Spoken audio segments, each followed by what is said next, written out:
Hello and welcome, everybody. My name is Tommy Gilmore with Noisy Bird Digital Marketing, and you are watching another episode of Wingin It.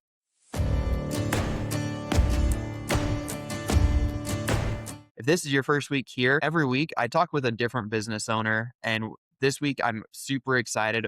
We have got Rob Lawrence with Stacks Sales and Systems.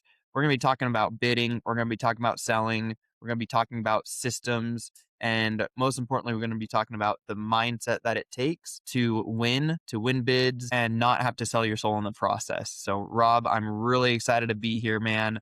Thanks a bunch for joining me today. Yeah, man. Thank you for having me on here. I've been looking forward to it when I found out you did the podcasts.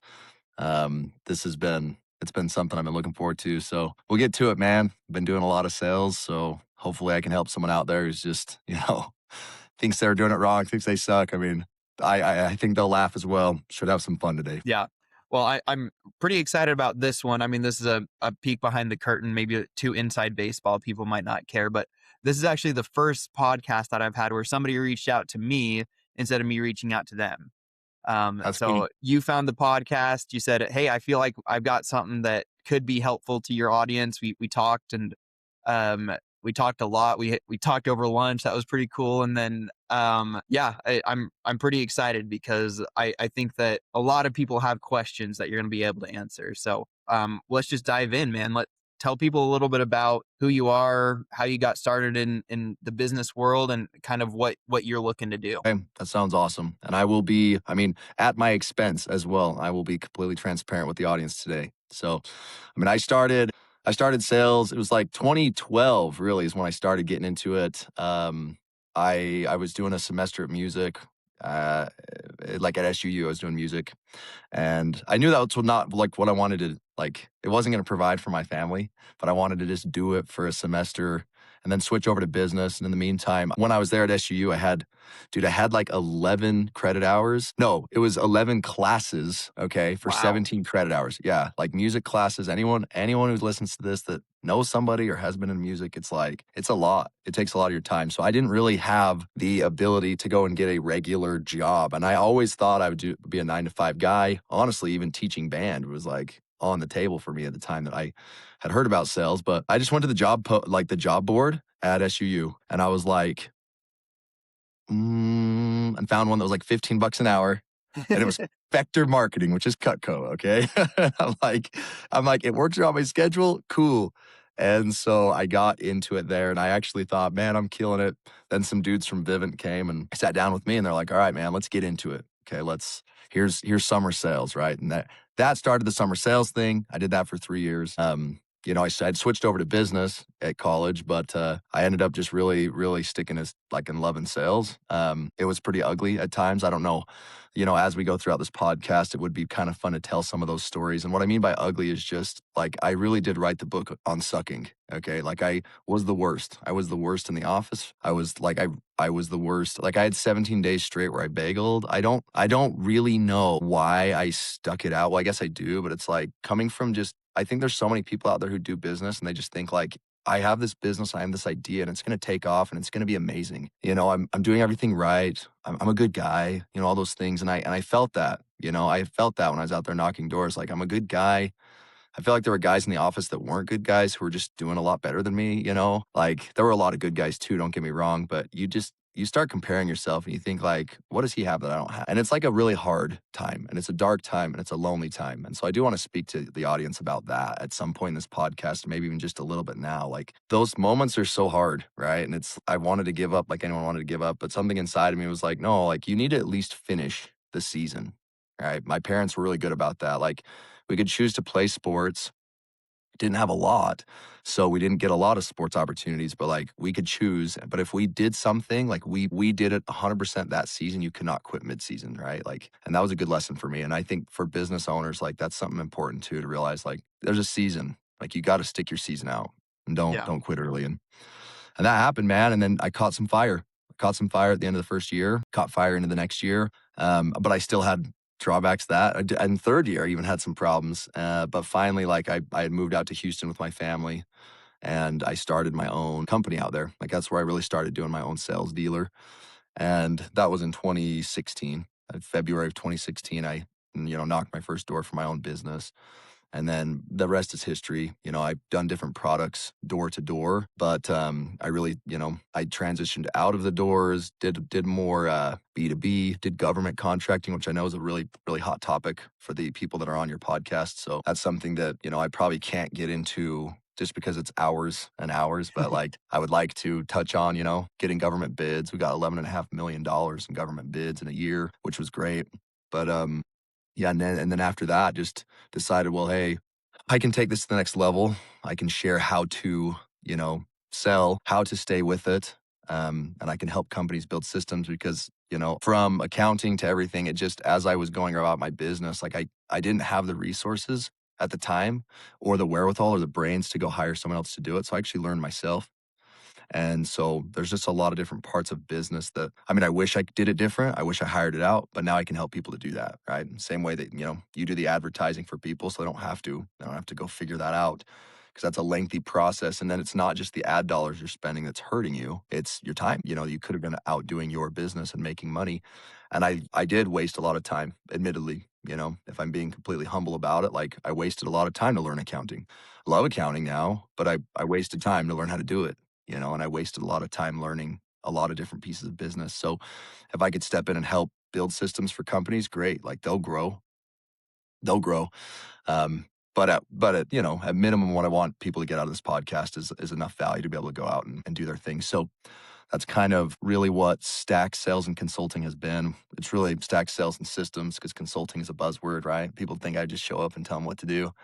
But if you go on our website, you'll see it says consulting. I don't want anyone to feel like, I pulled the wool over their eyes, but it is Stack Sales and Systems is what we go by, but you'll see consulting, that word. I think it's a good word if people go in and they really make a difference in a business, but there's so many people that just point to what's wrong. Like anyone can point out what's wrong, but if you bring a problem with no solution, then you're part of the problem. So I mean, we're really solution centered, and that's where systems come into place. So hopefully that kind of gives you a feel of where I've been and what I want to accomplish here. I mean, I know it's probably kind of lengthy, but I have a lot of experience with it. I built out a resume just for fun, and I mean, it's been over $50 million in revenue that I've seen, which is pretty cool. I don't think there's a lot of people who can say that.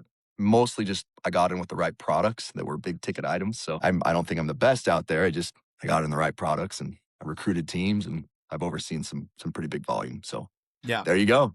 I That's love it. it. Well, and I know that you and I talked on the phone the first time, and you were talking about a roofing company that you were helping them build out their sales team and stuff like that. I wanted to talk kind of practically about what does it look like, if somebody's watching and they're like, okay, I know I need help with sales. How exactly can he help? What did you do for that roofing company and how did it, like, where were they? Where did it take them? Sure. So, we'll start at the beginning, right? Let's start at the very, very beginning. If somebody is just getting into it, I mean, you've got to first and foremost, I think, first and foremost, make sure you've got a product that can be sold. I mean, I think with a home service business, be humble about it. If you're not quite there yet, if you're not quite to the place where you can go and do a roofing project really well, either by a great relationship with subs or, if your quality's not quite there, it's okay to be humble enough to work under somebody for a year or two. I do want to start with that, okay? Like that, because you can't sell beyond your confidence. People think, oh, that guy,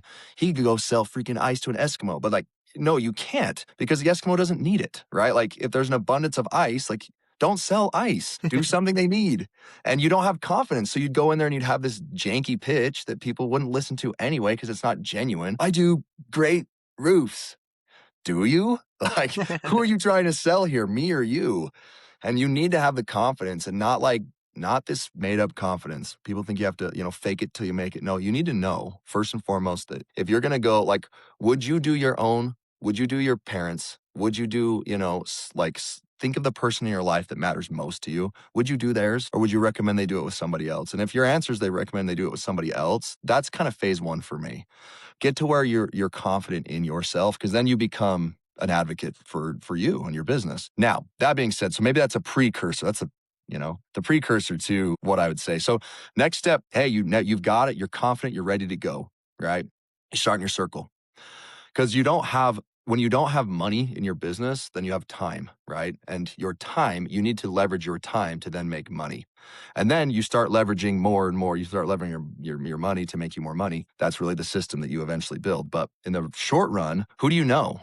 Like start with who you know. Let's make this real simple. And it's uncomfortable to do that, but that's actually still your highest churning business. Reach out and write down. And actually, that's one thing. I mean, props to freaking Cutco, man. I know they're annoying. Like, it's annoying when you get people calling you, but like they, part of their training day, they have their reps sit down and write 100 names and phone numbers, like as many as you can. They like just have you do that, and that's like your top list you start with. Okay, so it's not sexy, it's not pretty, it's not advice you think is amazing, but it's like it actually works. And again, it sounds so simple, but what's like common knowledge is rarely common practice. So if you have the discipline and the guts, that's how you start. That's how I'd start with anybody. Let's write down your 100 closest people. Let's hit them up. Not necessarily that they even can get a roof, but let's see who they know. Okay. And you just work that. And then as they know people, you write that down. Okay. So that's like phase one. Take that list, put it into a spreadsheet. I know you can't afford a CRM off the bat. That's fine. CRMs will greatly increase your systems and you can do great with it, but that's step one. Okay. Practicality there. You do that, you put in a spreadsheet, you make those, you put notes off to the side, you update your notes and you get business that way. Okay. You will get enough business to start getting to level two. Level two, and you can kind of do this while you're at it. Okay, level two, you start really building a brand. Okay, and the brand is Facebook, whatever it is. Okay, get your images up there. Start making it look like you're a legit business. A website's important, but you can fake it for a little bit with that or without it. But you want to have a brand online, Facebook, Instagram, get your brand going, post your photos on that. And then honestly, man, best thing as well that people don't want to do, but it's the best thing to do because you have time when you're first starting is let's say you're doing a roof, knock the doors around that roof. I mean, because typically if that roof is in bad shape, right, then everyone around that neighborhood has the same year of shingle. Typically, if in a neighborhood, it was built the same year. So if you're doing one roof, like, yeah, there's some give and take. There's people, redo roofs at different times, but like you're going to have a few that are old in that zone, if not every single dang one of them, if they're built by the same builder, same time. So a lot of cookie cutter neighborhoods, it's really smart to knock doors. Yeah. And you don't have to knock it with the intent to sell. You can honestly just knock it to the intent of saying, if my guys are doing something wrong, I need to know. You just make sure that they're being safe up on that roof. You make sure they're not making a mess of your neighborhood. We really pride ourselves in taking care of people.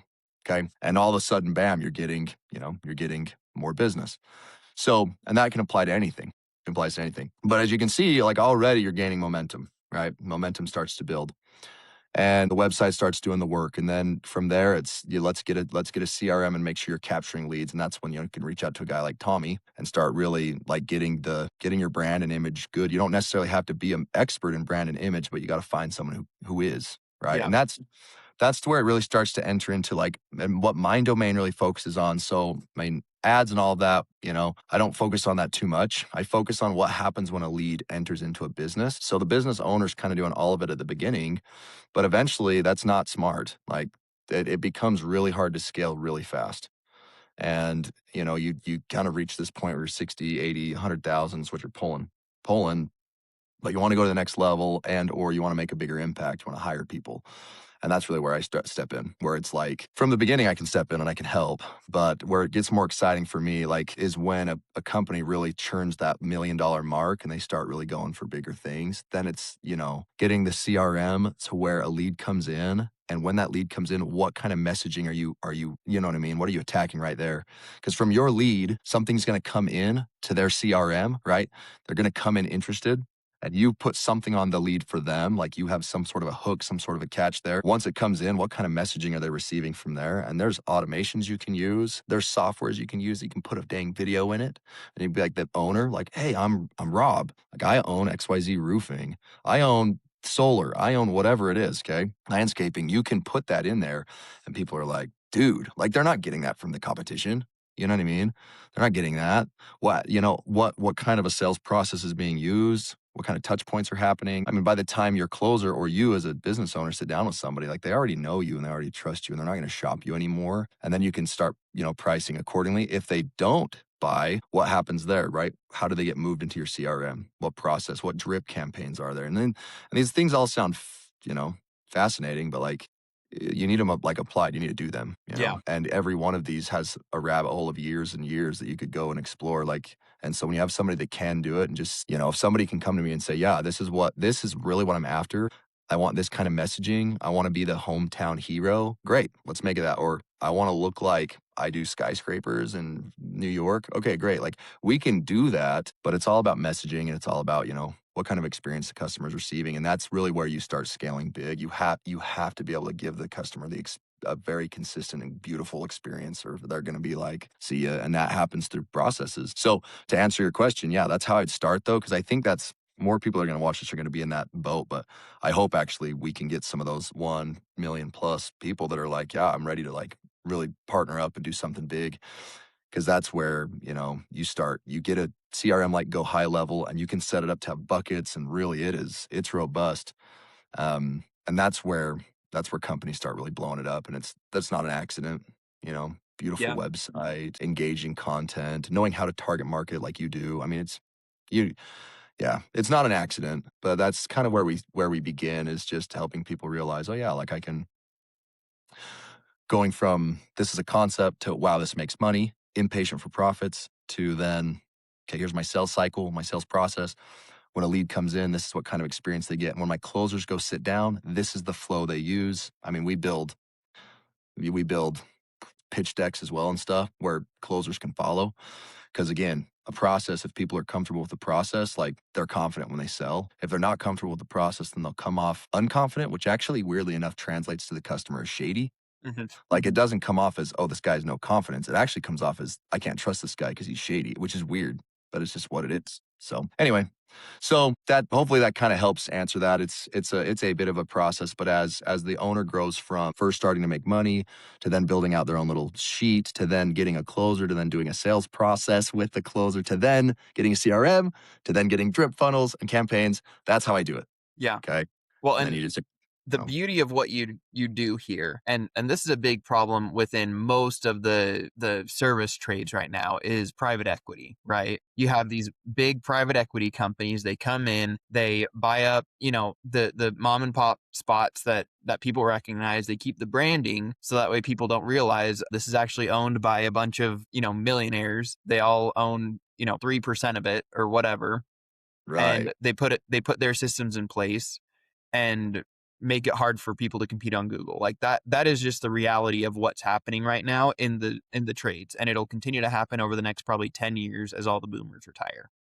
Yeah. So if you own a service-based business and you're seeing them get bought out and you're like, "Man, what do I do to compete with them?" You have to talk to guys like Rob and myself who can put these systems in place that is exactly what these companies are using, because otherwise your customer experience is falling behind, right? Because if it's, hey, I answer the phone, and if I don't answer the phone, then I just miss out on that, then like you've just lost that lead. But for them, when they call, they have usually like some person that doesn't actually work in an office is Yeah. answering the phone call. They live in Atlanta, Georgia, or whatever, and there's 40 people answering a phone in this call center, and they have all these systems, but somebody answered the phone, they didn't miss that call, and then they booked it on their schedule, Yep. right?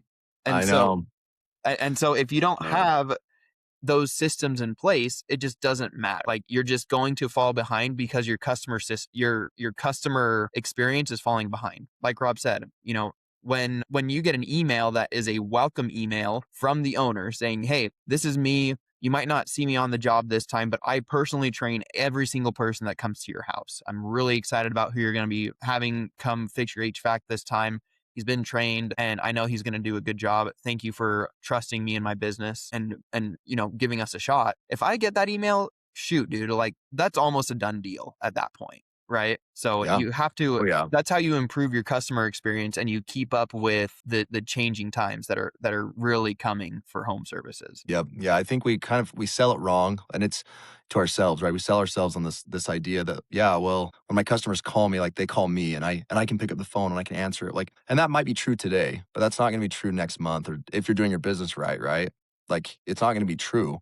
And so to think, "Oh, yeah, like, what's different about my service is they get me, and they get my like, it's an intimate thing every time." Well, you're gonna miss a call, like, you really are. And it's not necessarily communicating to the customer that you're, like, a bad experience or a good experience. Like, you're not in the game when they call somebody else and they pick up. Even if it's like, they know they're, like, not from around here, but it still is enough for them to be like, "Well, at least somebody answered," like, you know? And then you say to yourself, "Well, I'll call them back," but, like, what happens when your son has a baseball game? Like, you should be at that baseball game, quite frankly. You should. You should have a life. You shouldn't be completely only married to your business, but at the same time, like, if you want it to succeed, it's gonna take a lot of time.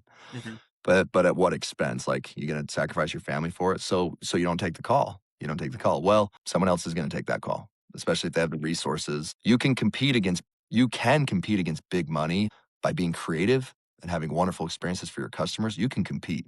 Like, you can absolutely dominate them because they're doing canned responses for everything. But if you have no response versus a canned response wins, Yep. okay? If my Because house they is know 85 degrees, I don't care if it's a canned response. I'm just glad I got exactly. one.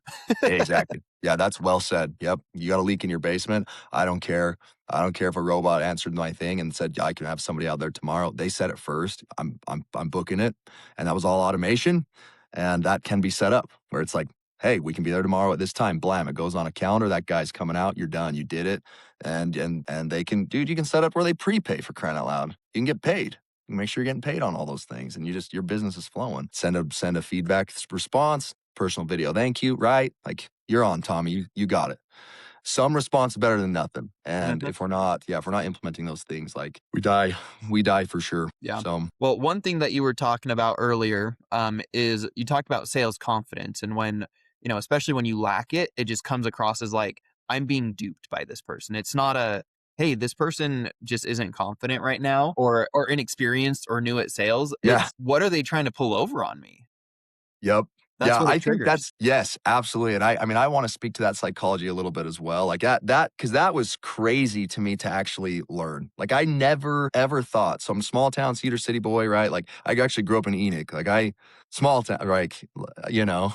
And so when I go out into the big city, go out into the world, I'm knocking doors, like, it never even occurred to me that someone would think, like, "This guy's here to, like, scam me," and not even, like, dupe them, like, actually hurt them, harm them, steal their information, physically, whatever. I would have never thought that, but because I was scared, I got the cops calling me, like, weekly in door to door my first year. I was selling it was embarrassing, dude. I was selling alarms, and I felt like I'm a good guy, like, I really felt like, I'm a decent human being, and I have the cops showing up at least once a week. I mean, sometimes multiple times a week. I would have a cop car show up to me and be like, "Hey, what are you doing?" And the reason why was because, yeah, I would knock the door and I didn't know how to confidently be like, "Hey, I'm selling alarms." I couldn't like get my message out. And I was taught a pitch that's like, "Hey, reference signs in the yards and all this stuff." And I just couldn't like do it well. And so it really came off, and I'm embarrassed to say this, but it really came off as like, "Hey, what part in your house is like most vulnerable?" Okay, like, I'm like asking them this on the doorstep, scared, like nervous, kind of, what part of your house can I break into? Is what they are hearing. You know what I mean? And they're like, and it's so funny to look back now. It's like, yeah, call the cops on that guy. Like, that guy deserves it. So, boom, phone call, cops. I had some ladies come out like, "Can I see your driver's license? Like, my son said you're the most likely candidate to break into this neighborhood now." And I'm like, duh. So, anyway, then I got more confident.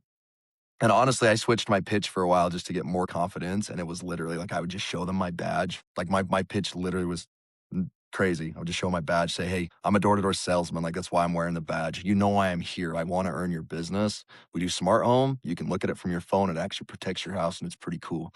I'm gonna step in for 5 minutes. I'm gonna leave you some notes. And if you like it, I know you'll get it. And if not, like, I'm walking. Don't worry. Like, I'll do a couple of these every day and and whether you do it or not, it's not going to affect me." So, and it just kind of communicated to them like I know what I'm doing, and then like they could then confidently say, "Oh, do I want this? Do I not?" Instead of the first response that everybody has. Everyone has a first response. It's fight or flight, right? Mhm. Their first response to you as a salesman is like, "Is this guy going to scam me? Is he going to cause me harm?"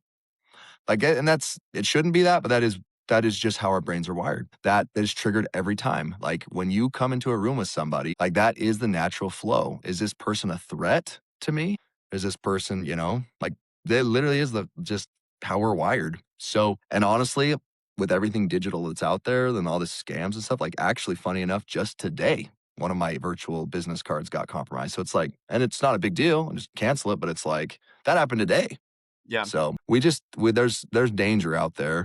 And yeah, your sales guys, or if you're a business owner and you're going out there and you're not confident in your process, like I am telling you, they're gonna be like, this guy. I So don't trust. so speak to that shift that you had. Like, what did it take for you to go from I'm getting the cops called on me once a week and people think I'm going to Mhm. break into their house to all right, these are the changes that I had to make mentally, and like to get to the point where I'm basically like talking myself into somebody's house for 5 minutes to be able to leave them a note. Like, what did it take to mentally say I have the confidence to do that? Because you just lacked the confidence before. That's literally all it Yeah. was. Yeah. Thank you for, I mean, that's an excellent question. I think that, again, like it's kind of a cheesy line or a cheesy word, but like being a soldman versus a salesman, like again, it goes back to that first thing. Like if you know you have a great product and you know that people need it, that alone is going to help you a lot. I mean, admittedly, I'm doing alarm systems. I don't know. Like I didn't know, right? Was it good? Was it bad? How's the price? How's this? I wasn't really sold on the process at the beginning. And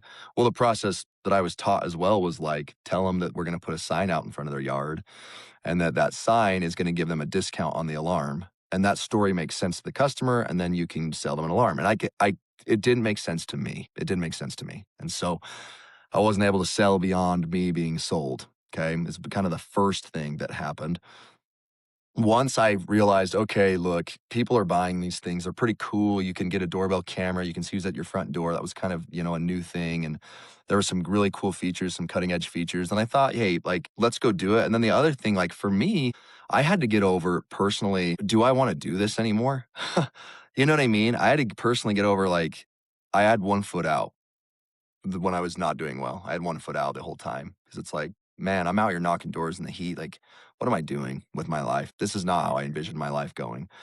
And I think that's like every business owner. You step into that thing and it's like, I didn't see this coming. And we all want what's different anyway. A business owner's like, wow, a 9 to 5 really sounds good. And every 9 to 5's like, I wish I had my freedom of my schedule. Like, we all kind of want something different. And so for me, I think I needed to have, it was a phone call with my wife's what changed it for me, to be honest. I called my wife. She was at home. I went out to Washington because I didn't know if I'd be able to make money that summer, right? I actually called her. This is crazy. I called her to tell her I was coming home. That's really like, I'd kind of decided, you know what? I'm not making any money anyway. And I called her to tell her I was coming home. I'm like, hey, I got something to tell you. And she said, I have something to tell you as well. And she's like, because when we were on the phone, she's like, maybe you should just come home. Like we kind of had that going. She's like, I have something to tell you. She's like, I feel like you need to stay. You need to stay. You need to get out there and just give it again, finish the season, right? Finish the season. And if you don't do it again, that's fine. You need to get out there and finish this up. And something inside me switched where it's like, okay, if I'm going to do this, I need to do it all in. Okay. The pitch isn't working for me. I need to throw that out. I need to do something that makes sense. And so I kind of switched that pitch to, hey, I'm the sales guy. Like literally, I'm not getting the cops calling me anymore. Okay. People are going to know exactly why I'm there. I'm sick of this freaking, because then you kick yourself too. You're like, oh, it's my pitch that's the problem. Like, that's annoying. You don't want to be like, oh, my pitch sucks. So I was like, ditch the pitch and let's just get to it. Hold out my badge. I'm doing sales. This is what I'm doing. Okay. I'm here to, and then that was it, man. And it really that really changed everything. So internally, what changes I think you need to make as a business owner is like say that this is what I'm doing. And then you can put a time limit on it, but like do it all in. Don't go half in. So many business owners are like, I'm gonna like do it halfway. I'm gonna do it on the side. I'm gonna do it. Like if you're gonna do it. Send it. Yeah. And then if that's it, then it's kind of like it's the classic tale in sales that everyone has the ship analogy, right? Storming the Burn the island ships. and burning the ships. Thank you. Everyone has that. Everyone has that story. And it's like if you're gonna go and take over the island, like you need to burn your ship so there isn't a retreat option. And as soon as my retreat option was gone, I'm like, well, I'm going to be here for the summer anyway, right? I've got to finish my summer strong. And so I had a successful summer for first year rep, like I did. I had a successful summer. I wasn't the best by any means. I was very much in the pack. I was very much lost in the shuffle. Like I did 60 accounts. Hmm. Okay. It was like 64 or something like that. Not impressive. Those reps doing 300 in a summer. I did 60. So I don't want people to think like, oh my gosh, this guy was a gladiator. He burned his ships and killed everyone. No, I burnt my ships and Did took some I? injuries. That's right. Yeah. Took some injuries. But I think if you're a business owner really wanting to make a difference, like in your sales process and saying, oh, yeah, like first and foremost, like you need to know it's going to be the best thing for them. So you need to position yourself however that is. I don't necessarily think that's racing to the bottom of price either, but I think it's just positioning yourself like, what do you do that is better or different? And what people want, like they'll pay more for something great. Like give them something great. What experience are they getting that's great? And really get that for them. Even if it's like you give them flowers, like I know it sounds hokey, but do something different, right? Give them something better. And then your sales process needs to change. And going to that, like I found with reps when I train people, sales organizations, if I'm training, you know, service businesses, I mean, whatever it is, I actually am stupidly simple. I take their process and I get it really, really, really, really easy for a sales guy to like learn the flow because I have found that somebody with 90 to 100% confidence on a tight flow is going to be so much more confident. Like, and then when they're confident, they're competent. Competent creates confidence and it goes both ways. But if you give somebody a big old freaking sales manual and they're like, "Oh, I haven't studied the manual yet," they go out with 10% confidence level or competency of their book and they suck. So I think that that's probably in tandem. You find out, hey, what is your differing offer? You like get something that you can really stand behind. And then on your sales process, keep it simple, cut out pretty much everything, cut out all your fluff because it's probably sucks anyway. And let's just get to the fluff or let's get to the meat of it, which in that first summer for me was, you know why I'm here. I have a badge. I am a door-to-door salesman. I sell smart home systems where you can control them from your phone. They protect your home. Okay. So that's my offer, right? Like they get it. They know what I'm doing now. Yeah. Instead of, is this guy, so that got me past the, is this guy here to kill me? My confidence was, I am here. I'm going to finish this summer. And I know that people are buying these and this has value. My confidence is you will have more peace of mind because you can see what's happening in your home when you're gone. Okay, that will give you peace of mind, you know, and all of the good stuff. And I won't get into like features versus benefits and all that on this podcast, just because I don't think we have time. But like, I just gave him that, and I think that's what needs to happen in the service businesses too. Hey, I am a landscaper, and why people work with me is because boom, fill it in, whatever it is. People work with me because I'm really good at concrete. I'm actually incredible at it. Like I do really well on the other thing. Or hey, what I do really well is communication. Like you're gonna be able to show me exactly where you want things, and I'm not gonna call you a Karen. Mhm. You know what I mean? Like just whatever it is, you got something that you do that's gonna differentiate you.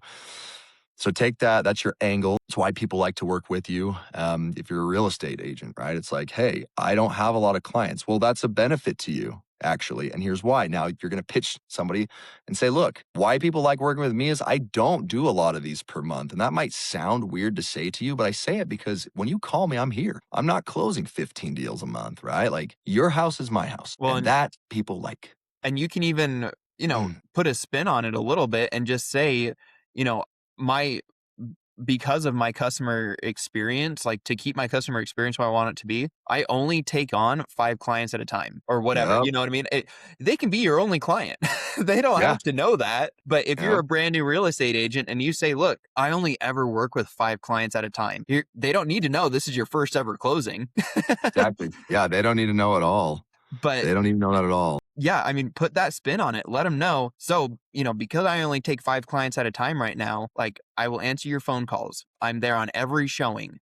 I guarantee you that, I can be responsive within 24 hours to any communication. Like you sell those things that feel like, but I'm brand new. Why would anybody work with me? You turn it into a positive and suddenly they want to freaking work with you because they're tired of real estate agents who they have, 20 other people that they're working with right now or whatever. So yeah, Right. yeah. Bingo. Having Yep. like that's one thing that I've really learned in sales is like finding that thing that is like, how do I turn a negative into a positive? And when I do that for my own business, man, it just is awesome because it changes the way that I view my own business. It builds that confidence too. And That's I'm like, awesome. man, why would anybody not work with me? Right. Based off of what Yeah. I just told myself. And maybe it's Yeah. like, it creates this false confidence sometimes, but I'd rather have that than I go in and I'm like, oh yeah, like we're just a very small marketing firm and we just kind of Yep. do this. And That freaking sucks. No, I'd much rather be like, no, people work with us because of X, Y, and Z. This is what they expect. And if you're not looking for that, then that's fine. Like, we're just not the right fit for your project. Yep. No, I love that, dude. Thank you. Yeah. And I think too, just speaking to that, if people are lacking confidence out there, like sometimes hopefully you have a client, at least one, okay, to everyone I'm speaking to right now, like let them be your salesman. And what I mean by that is like go ask them why they worked with you and what they enjoyed. And use that. That's your next pitch. Perfect. Like they'll give you what was good, especially if they've worked with somebody else in the past and they were like happy with your experience. That like people think so often in sales that it's the pitch. Like, what's your pitch? What pitch are you using? And I think it's good to know. Like, I think it's good to have one that you can fall back to, that you can reference and all that. But at some point, it becomes rote presentation. At Hmm. some point, it's like, hey, I'm this guy, and here's what I do, and you got getting in there, right? And you get this cadence, and they're like, ugh, like, do you actually talk like that to your kids? Do you talk like that to your wife? Hey, honey, I'm so glad that I just got home, and I hope that everything, like, ugh. Yeah. Like, no wonder you don't like doing sales, like, you know what I mean? You don't like Yep. yourself. But let's say, if you're down in the dumps and you're like, "I don't know what I'm good at or what," talk to a client, Hmm. and they'll tell you. They'll tell you, "Hey, this is what I liked about you and what you did," and you know what? Maybe they'll be like, "Yeah, I didn't like this stuff." Maybe you might get another negative in your bucket. Maybe it brings down your self-esteem, but it gives you something that's like, "Okay, if I would have done that though, would it have been an awesome experience?" Like, yes, that's your pitch. Hmm. The next one you're gonna do it. You're gonna do what they said to do, and that's your pitch. Hey, we actually do this. And they're like, oh my gosh, that's amazing.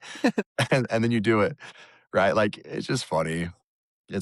But I think that's, really you can't 100% fake confidence. I would say what really helps change it is competence in your product, competence in your process. If your process is scary, talk to me. Like I can help you with a process that's easy. But like that'll help to kind of give you the confidence you need to move forward. And then outside of that, then yeah, we can fine tune from there. But I think that there's this false conception out there where you have to be this perfect thing. And I actually, even when I'm training somebody for the first time, I tell them like a big caution is you should not pitch like me. And what I mean by that is don't use my tone and my cadence like you shouldn't be me because like you, Tommy, have been alive 30 plus years on this earth. You are confident as Tommy. Like if I was training you, I would tell you like you're gonna be awkward being me. Like if you talk like me exactly, you can use some of my phrases, you can use some of the things that I use, but like don't be me, like be you. Yeah. Be you. You're gonna like yourself a lot more when you're you instead of like, oh man, I'm supposed to be someone I'm not. So I just really dumb down the thing, the system, right? The flow, whatever you want to call it. The sales cycle is really the scientific term, but like I dumb that down Hmm. for people and I just teach them, hey, just do this well and that'll capture 80% of clients. And then, they can do that. And what I mean by clients is that's 80% of people who are actually interested, right? Like, and then we'll do some ninja techniques to get like the ones who started not interested. But like even that, I don't focus too much on for a little bit. So Yeah. Well, and I love we're giving practical advice here as far as some of the things that people can put into practice. Something that helped me a lot when I did door to door was recording my pitch. If like you're yes. giving advice for if you're down in the dumps, if you're in a slump sales wise, like have your wife sit down or have a friend sit down and say, hey, can I just film us? Like having a sales presentation and like just be an easy customer. Don't give me a ton of feedback. Just let me like run through what I do with people.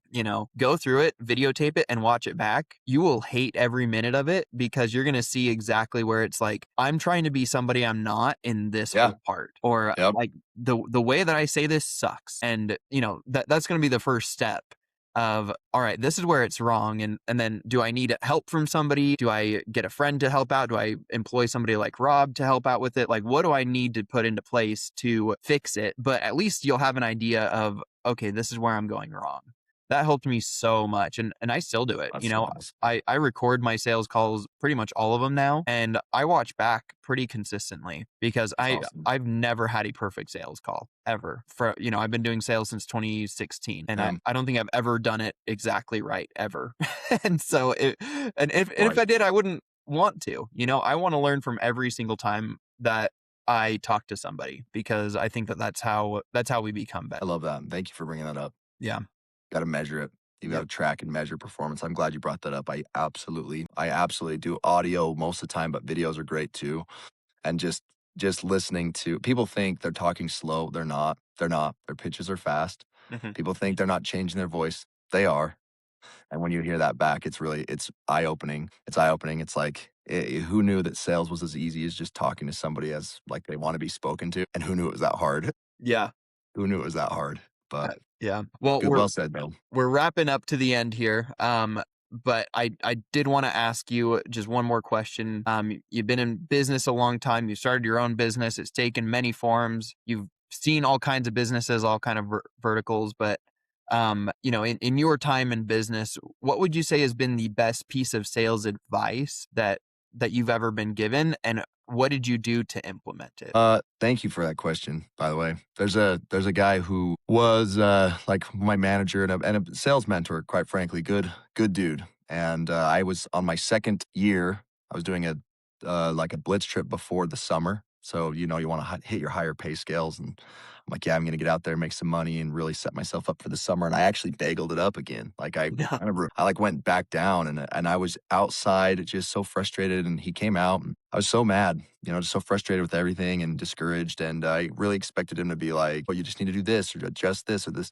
And he just said, "Rob, everybody wants to be a diamond, but no one wants to take the cut." And it wasn't necessarily a sales technique that changed it for me. It was that. He told me that. That was probably the best, literally the best advice I've had. And I thought, oh my gosh, like I'm complaining about these hard things that are happening to me. And it's like they're happening for me, and I need to just get on the horse and keep going. Like, if I want to develop patience, I need to like be put in positions to where that happens, right? And so for me, that gave me the courage to be like, okay, I'm gonna go flipping ape, right? I'm gonna do this, and then it's kind of in tandem with another. These are all kind of like quote unquote cheesy phrases, but they really changed things for me. Like, I really like the phrase that there's no traffic jam on the extra mile. I loved that one. Like, the visual to me is fun. It's, hey, you can do what everybody else is doing, and you'll have what everybody else has. But like, what does the extra mile look like in your business? And in sales, that's one more call. It's not hard. And so in door to door, particularly, if anybody sees this that does door to door, I mean, I think one of the greatest things I ever did, like, my claim to fame isn't that I went out and slayed a million deals. I never sat on a curb. And that's pretty cool to say. I never ever sat on a curb, and I never went to a park. And when my driver texted me and said, "I'm coming to pick you up," I never stopped knocking. I said, "Okay, I'm going to be around this area." And I kept knocking and kept knocking and kept knocking until he got there. And that's actually how my first sale came. He texted, I got in a house, he waited for me. Then when I was a driver, people hated riding with me because I'd set up all my latest deals. Like, I sold so many deals after 9. And so, like, I just realized there's no traffic jam on the extra mile, right? So you get into business, you get into sales, you get into whatever, and you do it because you want to become this better person and all this other stuff, and you have all these dreams, right? And then you get punched in the mouth. And then what happens, right? Like, what happens from that point forward? And that really, to me, just changed it all. And that's, yeah, you want to do what other people aren't doing. Record your dang pitch. You're scared to do it. Great. Do it. Like, you don't want to knock doors. Great. You should do it then, because everyone else feels that fear. You don't want to call one more client. Awesome. That's the indicator you should. You don't want to hire a guy like me. Like, come on, man. You want to level up your game. You don't have to hire me per se, but like, get someone in your corner that's going to get you uncomfortable and make you better. That's amazing. And so that's what I did. That's what I did, man. I started just getting out of my comfort zone, doing the extra mile stuff, and tried to become a diamond, right? Yeah. To where somebody would want to be around me. And that, dude, that changed it for me. So it wasn't actually even a practical piece. It was that mind shift. I've had a lot of practical pieces, a lot of practical advices that's really helped. A lot of great sales one-liners that have helped me. But like, and I could get into like Never Split the Difference, Chris Voss. I love that book. I'd recommend people read that. That one is really, when it comes to sales techniques, that one probably has the coolest flow and the coolest techniques. But like, because he's a hostage negotiator, right? So he's like always in high intense situations and has to like get people to like, you can't, the whole premise of the book, you can't split a body, right? Yeah. You can't meet in the middle. Like, you need the person to come home. And so there is no middle ground. And anyway, so it's not necessarily a practical piece though. That book's great. There's other books, but those life principles really are what shaped me the most. No, and I And I I I think that sales mindset does make such a huge difference. Like you said, I mean, when you think about, okay, I need to be more confident. How do I be confident? Like just knowing people saying no to me doesn't mean I'm a bad salesperson. You know, it's Yes, supposed to freaking people are supposed to say no to you in they're sales. going to They're every day. absolutely going to. So, like, you can't let it mean my business is bad. You can't let it mean I'm a bad salesperson. I mean, when I went back to sales, so I did sales for 2 years. I went and worked a government job, and then I went back to sales for 2 years while I built my business. And one of the best pieces of advice when I went back was I was getting down on myself, and not just for sales stuff, but like life stuff. And Yeah, really my self-esteem was terrible, and I felt like I was a loser and all this stuff. And my manager, he said, like, "You can acknowledge that things have gone bad without making it an effing trophy." And that freaking, like, changed my sales stuff, and for the same reason, right? It's like, I'm supposed to hear no. This is supposed to be hard. There's no part of owning a business or selling somebody or anything that's supposed to be, "I'm on the beach of Hawaii right now." You know, it's just not supposed to feel like that. And so how we respond and that mindset shift absolutely is practical. You know, it's a piece that if you're feeling unconfident, if you don't know, is this for me? If you're asking those kinds of questions, like stop looking at your failures like they're a trophy because they're not. Like look at them like a necessary part of the process and then keep going because that's how you go and you say, "Oh, no, this is just a piece of this. Diamonds are supposed to be cut yeah, and I'm gonna go and like, all right, I'm gonna pick up a phone and I'm gonna call 20 more people today before I end my day because otherwise I'm sitting on my hands again or yeah, whatever." it's true. Dude, that was well said, Tommy. Thank you. Those are good, good, good. And I like you turn that into, yeah, it is a practical. You're right. It is practical. It is practical. Business is 80% psychology. Like it's really the state that you bring into your life. Like it actually really is. And so that's really cool. Energy does matter. Like all that stuff matters. So you're right on the money there. Well, I You're right on the appreciate money it. there. I'm really glad that you came today, Rob. I mean, this was an Thanks. awesome story, like awesome stories, awesome advice that you gave to people. I think that, the people that are watching or listening, I think that they're going to take away a lot from this as far as the Hope so. mindset that it takes to win in their business, the sales tactics that work for not feeling like a scumbag after you leave, Yeah. because that's I think one of the biggest things. that is the biggest for me. That is the biggest thing for me, where it's like when you hear, "Oh, that guy's a salesman," it's instant like, "Ugh, he's a salesman." Like, and we as a society, we do that to ourselves too. Like, "I'm in sales, ugh," like, let's mask it, let's call it anything else but sales. Let's be marketers, influencers, whatever, like anything else but sales, retail, like whatever we can say that's not sales. And I think you nailed it right on the head. Like, I truly want to provide to people like a more confident, more like grateful state when they're out there working and be like, yeah, I'm happy to be doing sales. Like you don't have to sell your soul. You can Mhm. sell your product. Like you can have it all. You really can. And I know we just tip of the iceberg, but like there is so much more to it to where you can go out there and have confidence and know that you're putting food on the table for your kids, doing a really noble job. And yeah, like you can do that and still maintain something in your church. You can maintain standing in your marriage. You can maintain standing with your children. Like, and I would submit, like for me, it's actually helped me be a more effective communicator in every area that matters more than sales, which is my family. It's my friends. It's being able to communicate to somebody that I actually care for them and love them and have the words to say instead of like having the emotions get in the way there. Working through conflict. I think it's a beautiful career. I think knowing how to do things in sales is it's necessary to any business. And yeah, we just tip of the iceberg today, but there's so much more to it. And so I hope that somebody out there, and at least one person out there is like, yeah, I can do this. It gives you the confidence to get back on the horse and ride. um, look at yourself in the mirror at the end of the day and know, yeah, I did something hard today, and like I'm gonna be the diamond, if you will. Like I'm gonna be the person I'm supposed to be, Yeah, and this is a process to get there. So, I love it.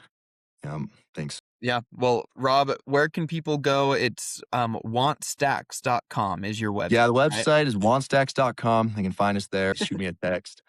And yeah, man, I can help build any of the sales process that you need, whether you're, killing it, gangster, big company, and you need some systems in place, or pretty small beans and you just want to ask a few questions about sales processes, or even want me to build one for you. I'm very confident I'm very confident that I can step into any industry at any time and produce at a high level. Yeah. So reach out to Rob, guys. He really does know his stuff. I mean, as somebody that did a career in sales as well and continue, I have to continue to sell my own business. The way Rob approaches sales, the mindset that he brings, it's the kind of thing that is very rare in sales. So I feel confident in referring you to anybody that's watching. You know your stuff. And not only that, but you can leave at the end of the day feeling really good about the way that Rob approaches sales and the way that he'll train you or your team or whatever the setup is. So thanks, Rob, so much for Thank being you. here. And thank you Means the guys world. so much for watching. This has been another episode of Winging It. I hope that you gained something from it today. Feel like you're winging it just a little bit less. We'll be here again next week with another business owner who's going to help you feel the same way.